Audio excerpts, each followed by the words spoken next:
Hello বন্ধুরা, পাপি আর ভালোবাসার রান্নাঘরে তোমাদের সকলকে স্বাগত। আজ আমি নিয়ে চলে এসেছি বিউলির ডালের রেসিপি। বাঙালির প্রিয় বিউলির ডাল সাথে যদি আলু পোস্ত হয় তাহলে কিন্তু ভীষণ জমে যায়। আর এই গরমের দিনে এরকম বিউলির ডাল আর আলু পোস্ত নিরামিষ দিনে বিশেষ করে খেতে কিন্তু ভীষণ ভালো লাগে। দেখো, এখানে মেজারিং কাপের হাফ কাপ মতন আমি বিউলির ডাল নিয়ে নিয়েছি। এই ডালটা দিয়ে দিলাম কড়াতে। এবারে গ্যাসটা জ্বালিয়ে দিলাম। ডালটা একটু ভেজে নিচ্ছি। বিউলির ডাল একটু ভেজে নিলে এর টেস্টটা কিন্তু খুব সুন্দর হয়।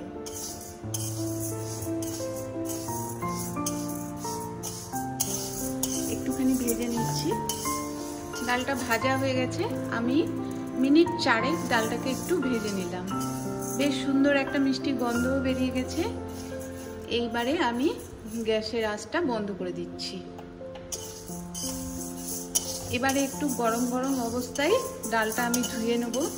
সেই জন্য এই ডালের মধ্যে আমি দিয়ে দিচ্ছি জল।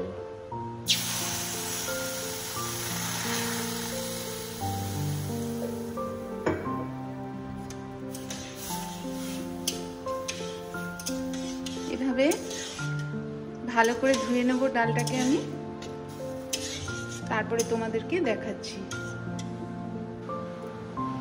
এই যে ডালটা আমি ধুয়ে নিয়েছি ভালো করে। একটা প্রেসার কুকার নিয়েছি, এর মধ্যে দিয়ে দিলাম।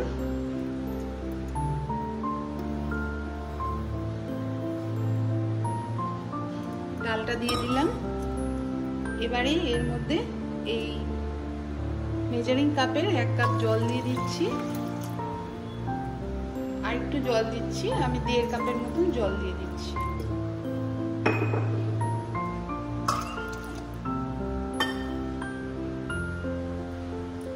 এর মধ্যে একটা কাঁচা লঙ্কা একটু ভেঙে দিয়ে দিলাম। আর দিয়ে দিচ্ছি লবণ স্বাদ মতন, হলুদ খুব সামান্য হাফ চামচের মতন দিয়ে দিলাম।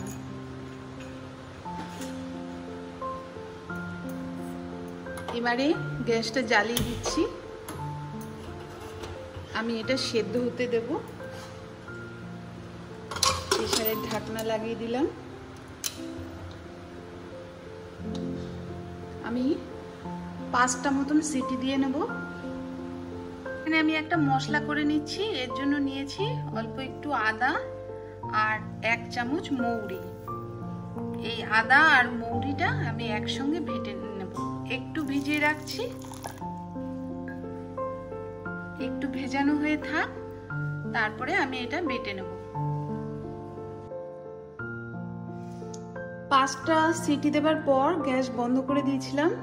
এবারে প্রেসারের ভাপটা পুরো বেরিয়ে যাবার পর আমি প্রেসারের ঢাকনা খুলে দেখছি কেমন অবস্থা হয়েছে। এই যে ঠিক এরকম হয়েছে। আমি দেখে নিচ্ছি সেদ্ধ হয়েছে কিনা। একদম কিন্তু সেদ্ধ হয়ে গেছে, সুন্দর। তাহলে আর সেদ্ধ করার দরকার নেই। যদি সেদ্ধ না হতো আবারও 2টো সিটি দিয়ে নেওয়া হতো।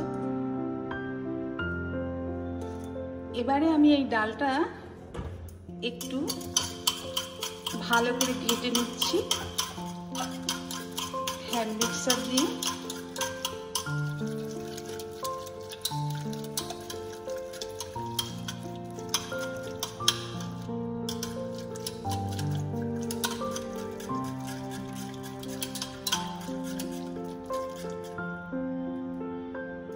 ভালো করে ঘেটে নিলাম একটু। এবারে দেখো ঠিক এরকম হয়েছে,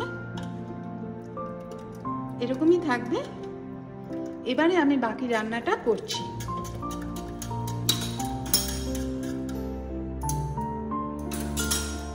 আমি এর মধ্যে আরেকটু জল দিয়ে নিচ্ছি, কেননা ডালটা আরেকটু পাতলা করব। পরিমাণ বুঝে জলের পরিমাণটা দিতে হবে। গ্যাসে একটা কড়া বসিয়ে ভালো করে গরম করে নিলাম। এবারে এতে দিয়ে দিচ্ছি সরষের তেল। অবশ্যই কিন্তু বিউলির ডাল সরষের তেলে রান্না করলে এর টেস্টটা ভীষণ ভালো হয়। আমি 2 চামচের মতন সরষের তেল দিয়ে দিলাম। তেলটা একটু গরম হয়ে যাবার পর এর মধ্যে আমি হিং দিচ্ছি। দেখো, হিং অল্প পরিমাণে হিং দিয়ে দিলাম, খুব সামান্য, 1/2 চামচেরও কম। বিউলির ডালে একটু হিং দিলে এর টেস্টটা কিন্তু দুর্দান্ত হয়।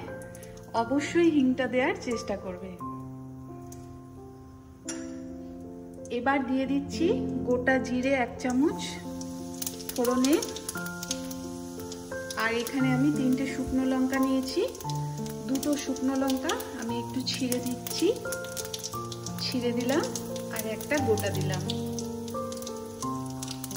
আর দিয়ে দিচ্ছি 2টো তেজপাতা। একটু নাড়িয়ে নিচ্ছি।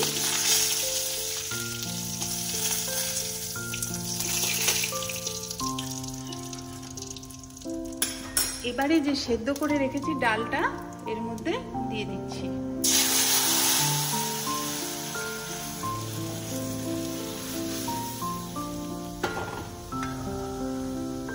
ডালটা দিয়ে দেওয়ার পর ভালো করে নাড়িয়ে নিচ্ছি।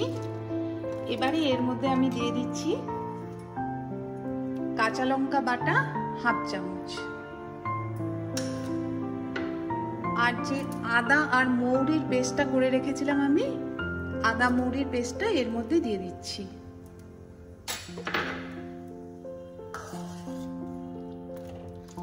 এই মৌরির পেস্টটা দেবার পরই ডালের মধ্যে একটা সুন্দর গন্ধ হবে। আদা আর মৌরির এই কাঁচা গন্ধটা ডালের সাথে মিশে যাবে। তারপরে ভালো করে ডালটাকে ফুটিয়ে নেব।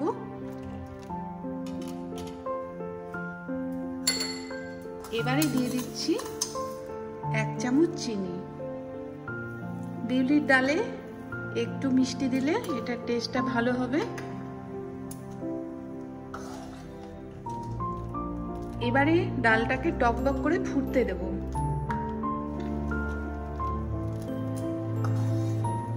ডালটা কিন্তু টকবক করে ফুটছে। এই ডালের মধ্যে কিন্তু নুন হলুদ আমি সেদ্ধর সময় দিয়ে দিয়েছিলাম, তাই আর আলাদা করে দিলাম না।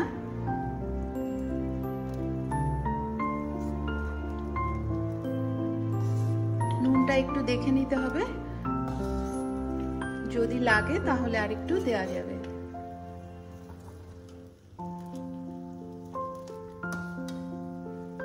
এটাকে আমি 4 মিনিটের মতন ফুটিয়ে নেব।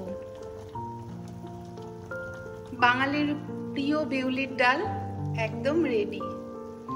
এই বিউলির ডাল খেতে আমরা ভীষণ ভালোবাসি। ডাল কিন্তু হয়ে গেছে। এবারে গ্যাসের আঁচটা বন্ধ করে দিলাম।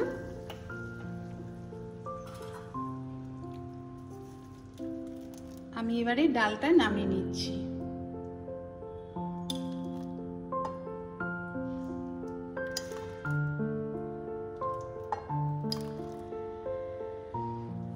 দেখো কত সুন্দর হয়েছে বিউলির ডাল। সাথে যদি আলু পোস্ত হয় তাহলে কিন্তু খাওয়াটা ভীষণ জমে যাবে। বিউলির ডাল একদম রেডি। আজকের মতন এই অবধি। আবার দেখা হবে অন্য কোনো রেসিপিতে তোমাদের সঙ্গে। ততক্ষণ তোমরা সকলে সুস্থ থেকো, ভালো থেকো।